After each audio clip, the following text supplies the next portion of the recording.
Alors là, on est vraiment tout ça.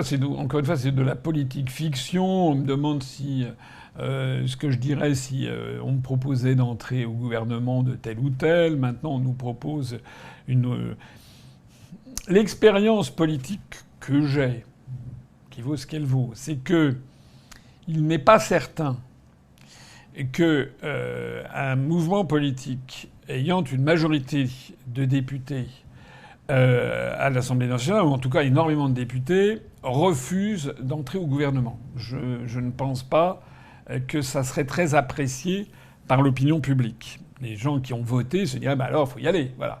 Ils auraient le sentiment que ça tergiverserait.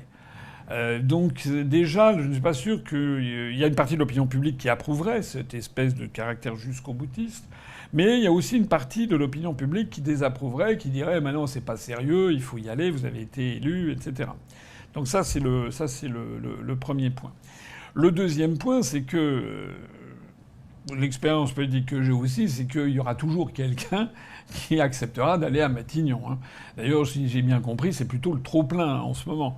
C'est-à-dire que j'ai vu que, en tout cas à gauche, M.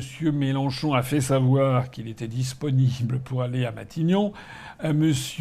Roussel a dit qu'il ne dédaignerait pas la proposition. Madame Clémentine Autain a fait savoir que si elle était sollicitée, elle répondrait favorablement pour être première ministre. Il y a eu, je ne sais plus qui d'autre encore, voilà, je crois que Glucksmann ou je ne sais pas quoi. Donc à gauche, il y a du monde. Bon. À droite, pour l'instant, l'hypothèse que tout le monde a sur les lèvres, c'est Bardella Premier ministre. Mais enfin, qui sait en définitive? Puisque M. Bardella, courageux mais pas téméraire, qui sait très bien les lacunes qu'il a, il souffre le martyre, même s'il ne le montre pas. Quand il est interrogé dans un débat comme hier soir, parce qu'il est au bord du précipice, il faut surtout pas qu'il brate un mot de la fiche que McKinsey lui a faite, parce que dès qu'il sort de sa fiche, il sait plus quoi dire.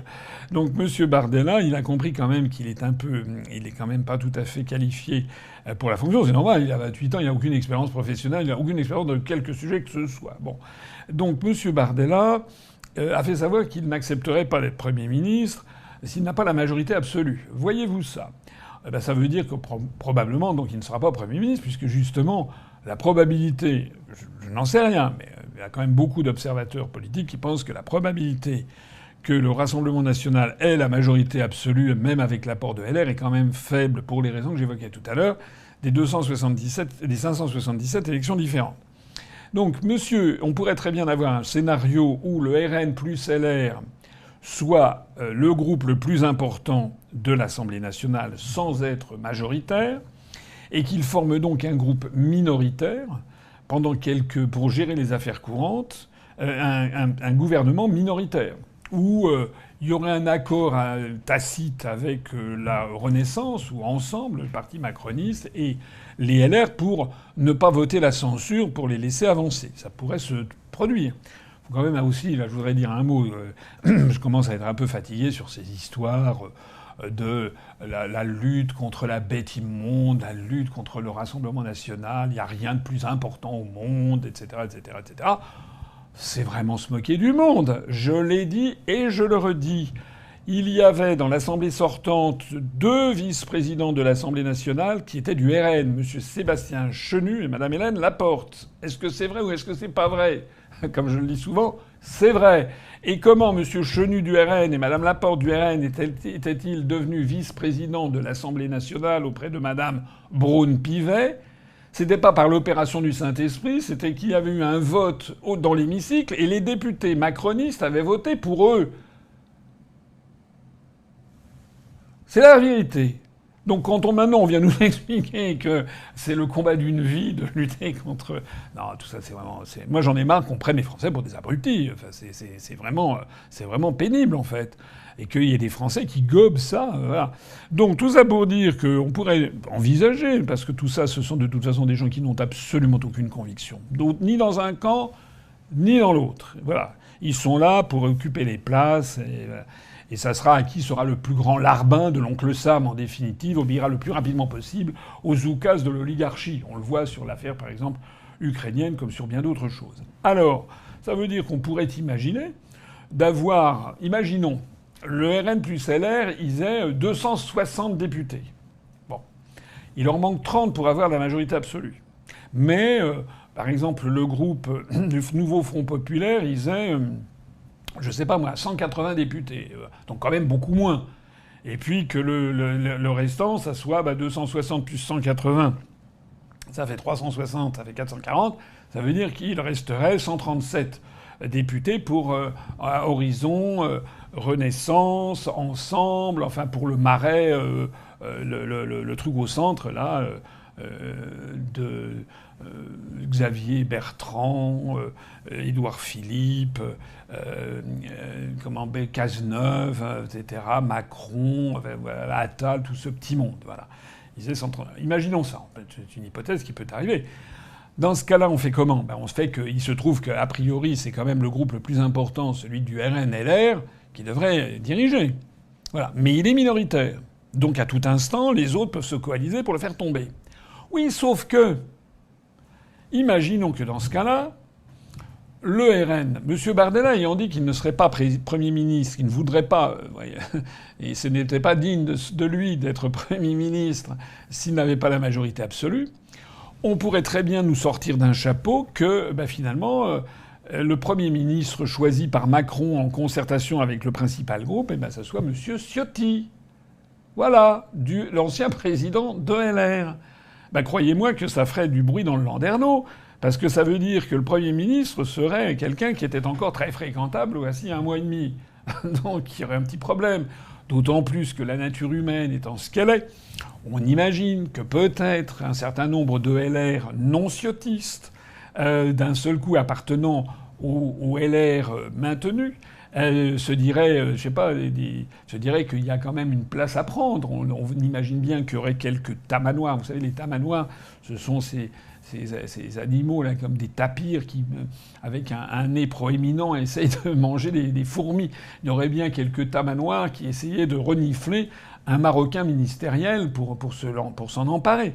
Et donc on pourrait très bien avoir une surprise du chef qui serait un Premier ministre Ciotti avec des gens de LR, des gens du RN, mais les gens style Sébastien Chenu, qui paraît-il est du dernier bien et très très copain avec la présidente de l'Assemblée nationale, Madame Braun-Pivet, qui d'ailleurs brûle d'envie d'être reconduite dans ses fonctions. On est dans un système de plus en plus à l'italienne, c'est la commedia dell'arte, c'est des combinazioni qui échappent au commun des mortels. Et donc on pourra très bien, à mon avis, avoir un truc comme ça, un truc K1K, mais qui marquerait comme il peut. Voilà. C'est une des hypothèses. Il y a d'autres hypothèses qui peuvent.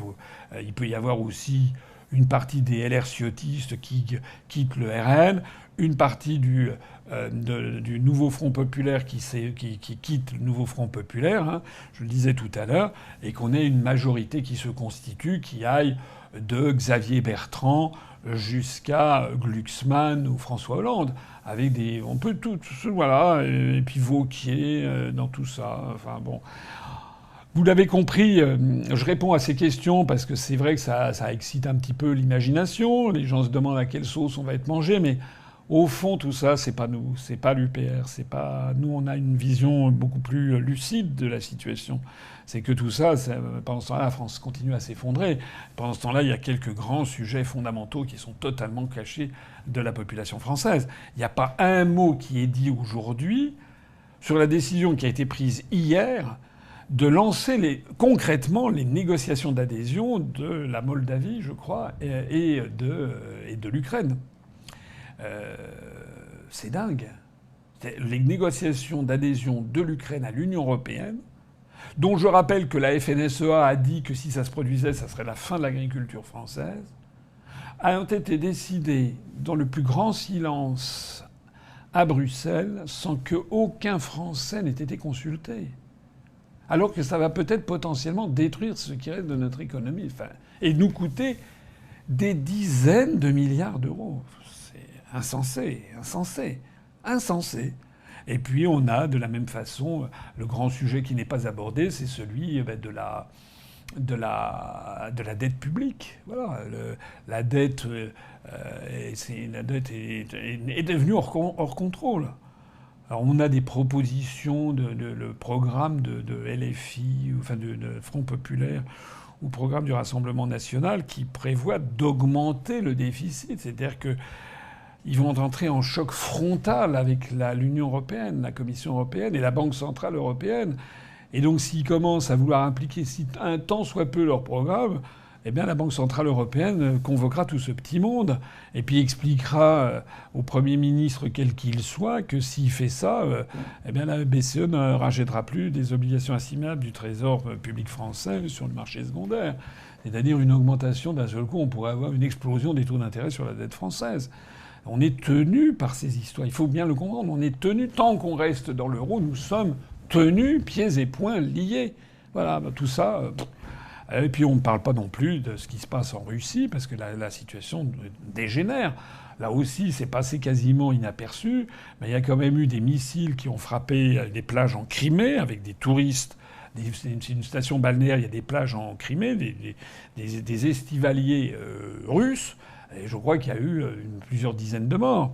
Et d'après ce qu'on croit savoir, ce sont des missiles qui ont été tirés par l'Ukraine, mais des missiles qui sont suffisamment compliqués et suffisamment sophistiqués pour qu'il soit impossible qu'ils aient pu être tirés et viser cette cible sans avoir le concours de techniciens très affûtés de l'armée américaine.